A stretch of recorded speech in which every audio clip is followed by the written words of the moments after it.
Chers amis internautes, bonjour. Nous sommes devant le Bali 4.5. Ce bateau qui fait partie du giron Katana et trame une nouvelle gamme. Il n'y a plus de dérive. C'est un bateau qui est ouvert à un public beaucoup plus large, la location et les propriétaires. Un modèle sans dérive avec beaucoup d'innovation. On va vous faire découvrir tout ça tout de suite. Alors, la gamme Bali se caractérise par un design plutôt novateur avec les étraves inversées, avec une pente coupée sur le haut et également la ligne de hublot qui est toute décaissée et soulignée par un bandeau noir.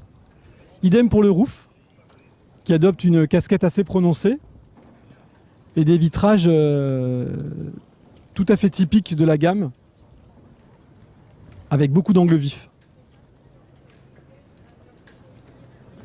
Alors le roof anguleux que vous voyez ici, c'est très moderne, c'est design, ça change. Ça a aussi un avantage, c'est que ça préserve des passes avant particulièrement larges. C'est vraiment un des points forts de ce bateau. La circulation est vraiment extrêmement facile. Et même s'il y a du gros temps, un catamaran n'est pas censé gîter, mais il peut quand même bouger par gros temps. On a ici une main courante intégrée dans le toit du roof qui est particulièrement facile, préhensible et qui assure vraiment des déplacements en toute sécurité, quelles que soient les conditions. Alors, le poste du pilotage du Bali 4.5 réserve une grande barre à roues. Les commandes sont à portée, les winches aussi, donc il est possible pour un homme seul de tout manœuvrer. Une seule réserve tout de même, c'est que la vue vers les étraves et l'angle arrière bâbord demande quand même à quelqu'un de surveiller parce qu'il y a tout le côté bâbord qui reste hors de portée du champ de vision du barreur. Alors, grâce à la banquette, il est possible de s'installer à 2 voire 3 personnes, ce qui est toujours très convivial en navigation. D'autant plus qu'on a un accès direct au flybridge sur lequel vous pouvez vous reposer puisqu'il y a un grand matelas qui est installé. On peut s'y installer à 3. Et vous remarquerez aussi tout à l'arrière les panneaux solaires qui participent à la charge du parc batterie. Le flybridge, on l'a vu, comporte le solarium et le poste de pilotage où je suis. Vous noterez que l'accès au solarium est très facile, très aisé depuis le passe avant. Alors qu'en revanche, l'accès directement depuis le cockpit se fait par l'intermédiaire d'une échelle un petit peu verticale, un petit peu raide. Alors nous sommes ici dans ce qui fut un trampoline pour un catamaran de croisière. Ici, plus de trampoline. Toute la structure est maintenant en polyester, à l'image des Catlantes qui étaient sorties il y a quelques années.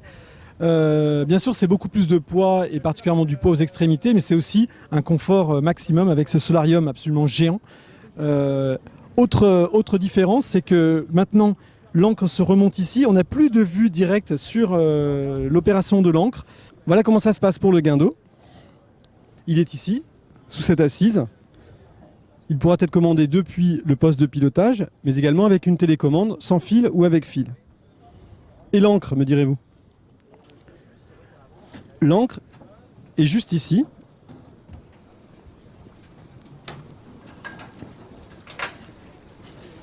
Elle est ici. Grâce à la fente, vous pouvez surveiller ce qui se passe, c'est-à-dire si vous remontez un bout, si l'ancre est sale, où elle en est. On peut également se pencher un petit peu vers l'avant avec la télécommande pour savoir à peu près où on en est par rapport à l'ancre. En fait, l'angle mort est assez limité. Néanmoins, il semblerait qu'une fenêtre un petit peu plus grande aurait été judicieuse. C'est effectivement peut-être une priorité au confort et peut-être pas à l'agrément de manœuvre, en tout cas au mouillage. À vérifier lors des premiers essais. Alors, à bord du Bali 4.5, l'accent a été mis sur la convivialité. C'est pour ça qu'on trouve ici donc une grande table de cockpit et une très grande surface de plancher dans laquelle il est très facile d'évoluer, y compris en équipage nombreux avec des enfants. Et d'ailleurs, au chapitre des jeux de la baignade, le chantier a aussi réfléchi à une innovation assez remarquable sur le bateau. C'est donc cette fameuse plateforme qui est mobile. Donc en navigation, elle est remontée. Le bossoir que vous voyez ici, qui supporte l'annexe, lui, sera rabattu vers l'arrière. Donc l'annexe sera derrière. Et quand vous êtes en configuration mouillage, il est donc possible de laisser le bossoir à poste pour que l'annexe puisse être remontée à tout moment. Vous puissiez même accueillir d'autres bateaux. Et la plateforme reste ici en place pour que les enfants puissent se baigner, sauter, s'amuser. Et ça permet aussi d'avoir une plus grande surface de dégagement du cockpit. On a un accès direct pour aller au poste de pilotage. Alors cet accès pourrait être perfectible dans le sens où l'échelle est un peu verticale et le toit ici ne facilite pas forcément la progression vers le poste de pilotage. Avec un petit peu d'habitude, on devrait évoluer beaucoup plus facilement sans se cogner. Ici, vous pouvez profiter d'une grande méridienne qui est pratiquement toujours ombragé, donc c'est plutôt agréable pour faire une sieste ou pour bouquiner. Un endroit parfait pour le farniente. La principale innovation à bord du Bali 4.5, ce sont les ouvertures multiples, et particulièrement l'aération. Ici devant, toute la baie vitrée s'ouvre. L'ouverture est intégrale grâce à un montant qui disparaît dans la structure. Idem côté cuisine, où la vitre elle aussi disparaît dans la structure. Ça permet une aération exceptionnelle. Ici à Cannes, il fait très chaud et très franchement dans le bateau, on est très bien, on a vraiment envie de rester là. C'est certainement l'endroit le plus frais du salon. Une autre innovation astucieuse, il s'agit de la table du carré qui en position normale donc permet une grande circulation ici dans la zone plancher. Et il suffit d'enlever ce petit bout de bois, de tirer. On recale le bout de bois de l'autre côté. Et vous avez maintenant une table qui permet un meilleur accès pour les convives, au détriment de la circulation, mais qui reste tout à fait acceptable. La cuisine est tout à fait dégagée de la circulation, ce qui permet donc au maître-queux d'officier sans gêner le passage de l'équipage. On a aussi, on a vraiment vu très très gros, très très fort en ce qui concerne les frigos, qui sont vraiment un équipement quasi industriel, mieux qu'à la maison. En revanche, petit défaut qu'on retrouve un peu partout dans le bateau, les angles vifs, qu'ils soient ici près de l'accès aux cabines ou ici dans la cuisine. Il s'agit quand même de ne pas trébucher parce que tous ces angles peuvent quand même blesser. Ce serait sans doute préférable qu'ils soient arrondis.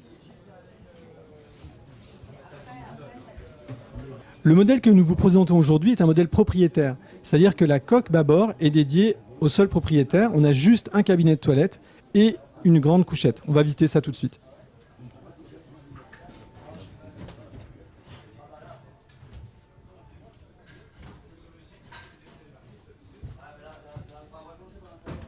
Voilà ici l'Island Bed. C'est-à-dire qu'en fait, les accès sont prévus pour accéder par les côtés sans forcément passer par une seule des faces. L'aération est bien soignée, vous avez une vue mer. Donc vous notez que le format est terrestre puisqu'on a à peu près 1,40 m de largeur et 2 m de long. On profite également d'un bureau, d'une banquette, d'un bureau, de rangement partout et d'une salle de bain exceptionnelle.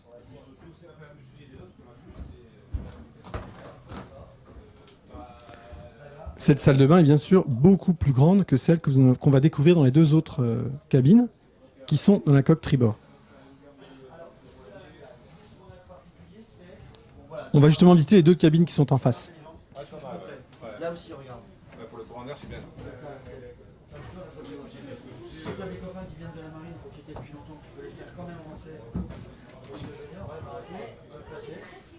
Bienvenue dans la coque tribord. Donc ici, on a deux cabines, contrairement à l'autre côté bâbord. Alors dans la version charter, la version location, cette coque sera en fait identique de l'autre côté. Donc on a une grande cabine à l'arrière, le cabinet de toilette qui bien sûr sera beaucoup plus petit, on va le découvrir tout de suite. Voilà, ça n'a rien à voir, mais vous avez quand même le strict minimum, c'est-à-dire une douche, un WC, un lavabo et quelques rangements.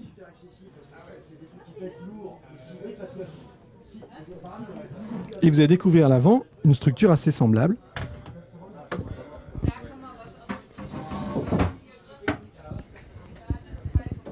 À savoir une cabine toujours avec un Island Bed, tout de même beaucoup de volume, et une salle de bain à peu près équivalente à celle que vous avez découverte à l'arrière.